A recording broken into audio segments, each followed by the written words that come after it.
Okay, welcome back to Untitled TV and thanks for joining us again. Hopefully you've stayed tuned all morning. This is the fourth video we've done on what is very much a day of Srixon. They've released 3 new irons. Those videos are all been filmed and hopefully you've seen those already. We're now on to the drivers. 2 drivers in the range. We're going to start off with the Z565 and see how it performs in the hands of the average golfer. Okay, right, quick setup there, and with the help of Kev Murphy, our specialist club fitter at Clark's Golf Centre.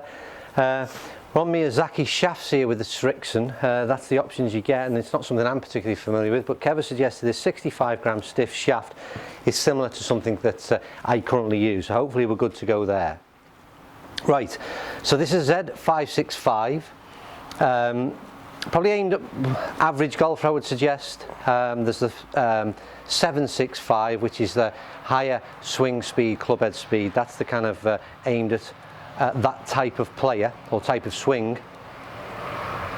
Technology wise, there is a new claim of this ripple effect, and you'll see that with an image that Joe will throw up on the screen for us now. You'll see that how that sort of pans out across the sole of the club, and assuming that that's all to do with aerodynamics and once again increasing that club head speed. They've also got a lighter weight crown in this club, and again all for those same reasons, I would suggest. Plenty of adjustability again, what's pretty much standard now in most of the high-end drivers.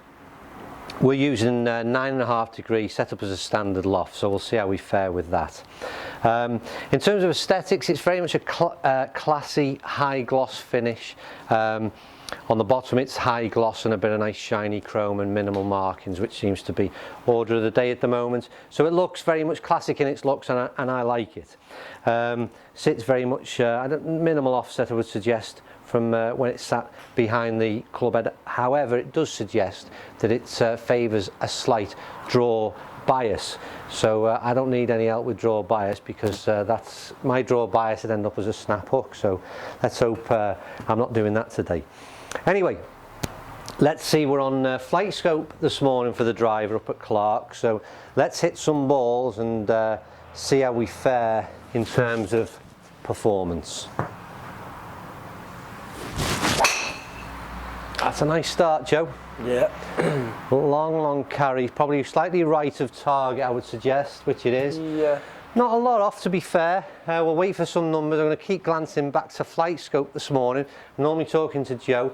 We've changed things up a little. We're on flight scope. So 224 carry, 251 overall. I think first of all, I feel that I actually liked it. I felt as though I got it, yeah, fairly out the middle of the club, that one. Sound as well, it's fairly loud. I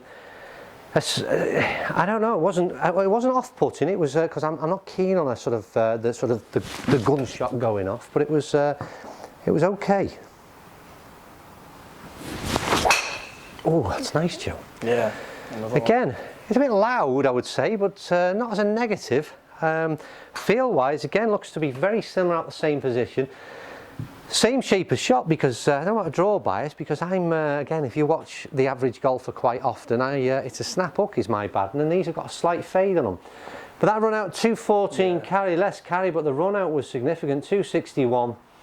I'm just trying to glance back, 261, but the spin was 47. So again, I would imagine that the 765 will be a lower spinning version of this club. But overall, I have to say that performance wise, oh, that's another one, Joe. They're firing out there, Joe. Yeah, they are, really are. Long carry, slightly down the left hand side. Again, I feel a bit ignorant looking away from screen. 213 carry, which again, it seems to be visually, and again, don't forget there's always this kind of difference between what we see out there, and there could be some wind assistance out there, I don't know, but what we see out there in terms of carry, it seemed longer than that, but overall 259 carry, 259 overall. I'd be more than happy with. I mean, again, I'm not the biggest hitter with driver, and again, if you watch my videos, anything sort of around 260 would, if I'm hitting 260 constantly, then I consider that to be a decent day. Oh, what happened there, Joe? I'm not sure.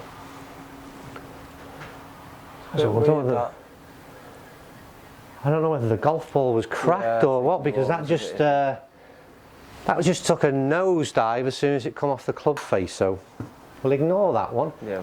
At 121 carry. Still got 213 yards out of that, yeah. So yeah, don't know what happened to that one.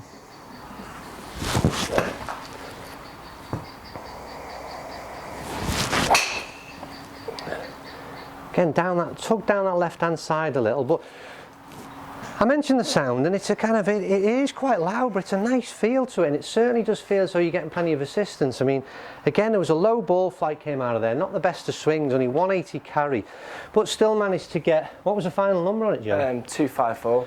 254, so they're getting, the ball is certainly reaching the distance. I'd like to just finish off with a decent ball, because I have to say, I've not hit my best shot on camera. That's a nice ball, Joe. Yeah, that's it. That's a nice ball. It's straight and it should be running out quite nice. We'll see. Waiting with bated breath because there's always that short delay. 207, 263 run out. It was a nice ball flight. Again, carry has been slightly weird. I expect it to be a bit longer than that, but 207, 263 overall distance. Certainly visually from where we see where these balls land out there in the range. The 260 again finish was probably fairly consistent throughout. Yeah. 5 out of the 6 shots, so we take that. Anyway, that's enough of my performance with the club. Let's get back to the actual appeal to the general golfing public, and I think it could be a big seller for Srixon. I do think it was very easy to hit. It had a great feel out of the club face. And with a bit of tweaking around, I mean, I think for me personally, it's set at 9.5 standard. I'd probably up the loft a little bit, and that's where we'd see, hopefully, the carry distances change. So always a bit of tweaking around can make a difference in a performance. But overall, like the irons, very, very impressive from Srixon, and a great start to the 2 drivers that we're going to look at this morning. There's that one done. Hopefully you'll stay tuned and watch us do the Z565 very, very soon.